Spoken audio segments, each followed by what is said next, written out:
Hello guys, j'espère que vous vous portez super bien. Manu et moi nous sommes en forme. Alors vous êtes nombreux à vous demander comment profiter au maximum de votre famille pendant cette période de confinement. Je sais que vous avez tout essayé, je sais que vous avez déjà tout fait. Emmanuel et moi avons listé 5 expériences que nous estimons être indispensables pour la famille. Si vous voulez en savoir plus, restez avec nous jusqu'à la fin de la vidéo. À tout à l'heure. À tout à l'heure. Bienvenue à tous, je suis Manu, toi c'est Julia. Alors premièrement, le partage des passions. Il est important pendant cette période de confinement de prendre le temps de partager nos passions avec nos proches, avec la famille. avec de la famille. Mais le problème se pose au niveau où on ne sait pas comment faire adhérer les autres à notre passion. Le plus important, ce n'est pas de parler des détails de notre passion, non. C'est plutôt de faire part aux autres de ce qui nous a fait plaisir par rapport à la passion. Exactement. De ce qui nous attire dans cette passion. Exactement. Des avantages de cette passion. Les avantages, les raisons de cette passion. Exactement. Alors, prenons un exemple. Disons que nous sommes passionnés de voyage. Alors, si le voyage est votre plus grande passion, que vous ayez déjà effectué des voyages ou pas, mais que vous adorez voyager, ne donnez pas les détails qui viennent avec le voyage. Ne parlez pas des gens que vous avez rencontrés, mais plutôt parler des raisons, des avantages d'un voyage. On peut par exemple prendre la découverte de nouvelles cultures, l'apprentissage d'une nouvelle langue, l'expérience internationale qui vient avec les gens qu'on rencontre, mais pas donner les détails des conversations qu'on a eues avec les personnes, mais plutôt l'importance de rencontrer des gens par le fait d'un voyage. Alors Julia, une question. Lorsqu'on prépare le voyage, lorsqu'on veut faire profiter aux autres de notre voyage, on ne parle pas des prix. Non, ça ne sert à rien de dire combien a coûté votre voyage. Bon, les contraintes, les problèmes de maladie, le nombre de vaccinations. C'est pas ça le plus important. C'est pas ça le plus important. Donc le plus important, retenons, c'est de faire partager les passions en faisant part aux autres des avantages. Les avantages de cette passion, c'est ça qui fera que les gens soient attirés à votre passion, que les gens s'intéressent à votre passion et que vous ne les ennuyez pas en fait. Et quand vous partagez vos passions, assurez-vous que ce que vous dites, ce que vous partagez, les autres le voient en vous.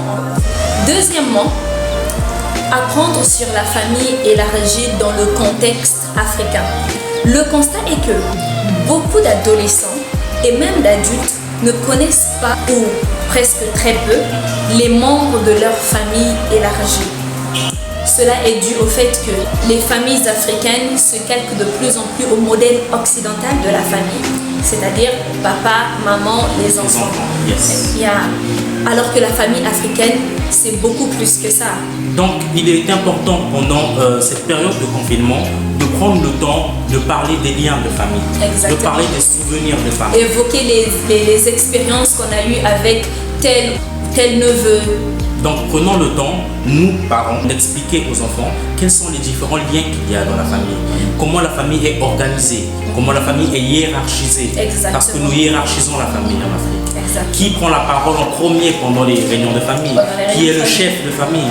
Quel est le rôle d'un tel? Il est important que les enfants sachent ça. Alors, l'objectif ici n'est pas que vous prenez les enfants et que vous les emmenez voir tous les membres de la famille. Exactement. Si vous n'en avez pas envie. Exactement. L'objectif ici est que chaque personne de la famille ait des repères. Que quand on parle de l'oncle paternel, que l'adolescent ou bien que la personne sache de qui il s'agit. Quand on mentionne le nom de quelqu'un, qu'on sache quelle est la position de cette personne-là dans la famille. C'est ça l'importance pour ce sujet. Connaître les membres de la famille dans le contexte africain.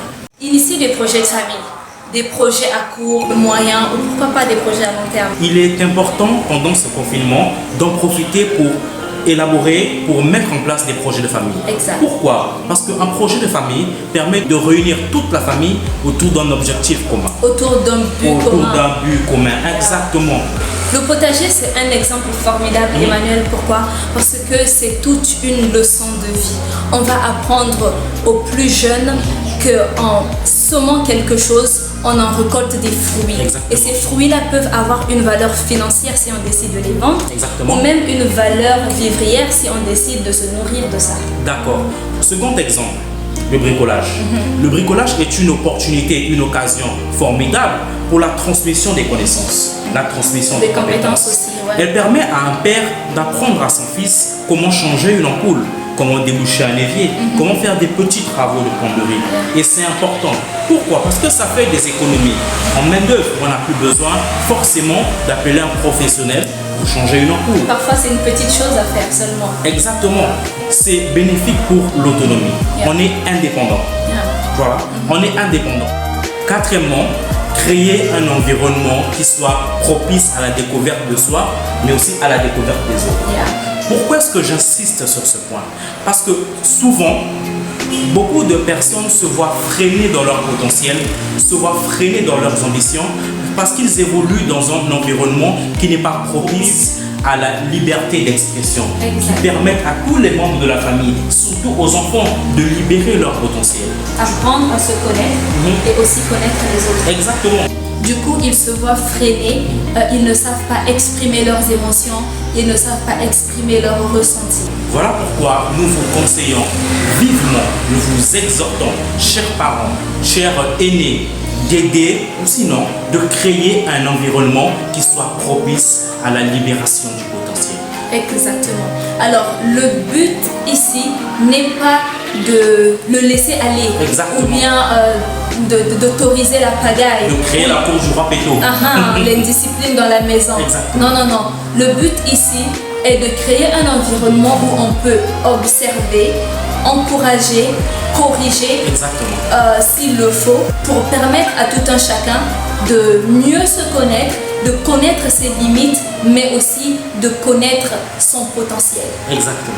Cinquièmement, pendant ce confinement, mettre en place de nouvelles routines sanitaires. En quoi consiste-t-il, Emmanuel? Mettre en place de nouvelles routines sanitaires consiste d'abord à respecter les gestes barrières, à se laver les mains régulièrement, à garder la distance adéquate lors d'une conversation. Mais ça ne s'arrête pas là. Pourquoi ne pas faire de ces gestes barrières, pourquoi ne pas faire de ces nouvelles restrictions une habitude sanitaire? Même après le confinement, il serait important, judicieux même, de continuer à avoir une certaine discipline sanitaire. Non seulement en famille, mais aussi avec les proches, avec ceux que nous fréquentons, avec ceux avec qui nous sommes en contact. Le message que nous voulons passer, c'est de poser les bases pour l'après-confinement. Exactement. Afin que notre vie reste plus saine, même après cette période de Covid-19. Merci vraiment beaucoup d'être resté avec nous jusqu'à la fin de cette vidéo. Si elle vous a plu, partagez-la autour de vous. Exactement. Abonnez-vous. Exactement. Invitez vos amis aussi à s'abonner. Laissez-nous des commentaires. Encouragez-nous. Donnez-nous de la force. Donnez-nous de la force, s'il vous plaît, parce que c'est notre toute première vidéo. Yes. Yeah.